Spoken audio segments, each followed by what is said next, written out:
Cecily Cardew. What a very sweet name. Something tells me we are going to be great friends. I like you already more than I can say, and my first impressions of people are never wrong. Oh, how nice of you to like me so much after we have known each other such a comparatively short time. Pray, sit down. I may call you Cecily, may I not? With pleasure. And you will always call me Gwendolyn, won't you? If you wish. Then that is all quite settled, is it not? Oh, I hope so. Perhaps this might be a favourable opportunity for my mentioning who I am. My father is Lord Bracknell. You have never heard of Papa, I suppose? I don't think so. Outside of the family circle, Papa, I'm glad to say, is entirely unknown.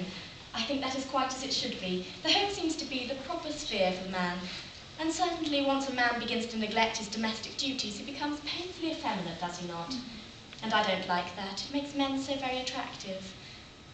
Cecily, Mamma, whose views on education are remarkably strict, has brought me up to be extremely short-sighted. It is part of her system, so do you mind when I'm looking at you through my glasses? Oh, not at all, Gwendolyn. I'm very fond of being looked at. You are here on a short visit, I suppose? Oh, no, I live here.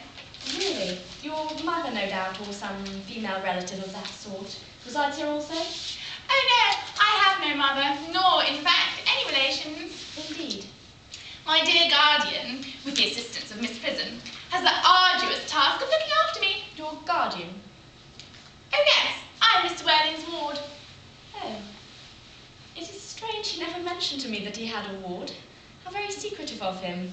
He grows more interesting hourly. I am not sure, however, that the news inspires me with feelings of unmixed delight.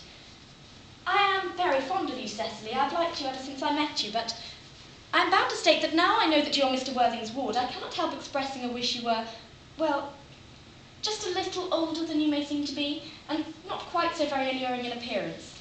In fact, if I may speak candidly... Oh, pray do. I think that whenever one has anything unpleasant to say, one should always be quite candid. Well, to speak with perfect candour, Cecily, I wish that you were fully 42 and more than usually plain for your age.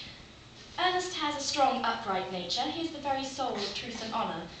But even men of the noblest possible moral character are extremely susceptible to the influence of the physical charms of others.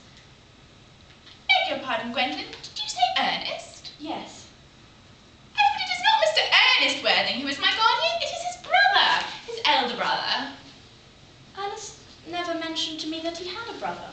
I'm sorry to say that they have not been on good terms for a long time. Ah, that accounts for it. And now that I think of it, I have never heard any man mention his brother. The subject seems distasteful to most men. Cecily, you have lifted a load from my mind. I was growing almost anxious. It would have been quite terrible if any cloud had come across a friendship like ours, would it not? Of course, you are quite sure that it is not Mr. Ernest Worthing who is your guardian? Oh, quite sure. In fact, I am going to be his. I beg your pardon. Dearest Gwendolyn, there is no reason why I should make it a secret to you. Our little country newspaper is sure to chronicle the fact next week.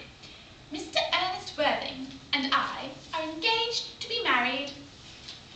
My darling Cecily, I think there must be some slight error. Mr. Ernest Worthing is engaged to me. The announcement will appear in the Morning Post on Saturday at the latest. I'm afraid you must be under some misconception. Ernest proposed to me exactly 10 minutes ago. It is certainly very curious, for he asked me to be his wife yesterday afternoon at 5:30. If you'd care to verify the incident, pray do so. I never travel without my diary. One should always have something sensational to read on the train. I'm so sorry, dear Cecily, if it is any disappointment to you, but I'm afraid I do have the prior claim.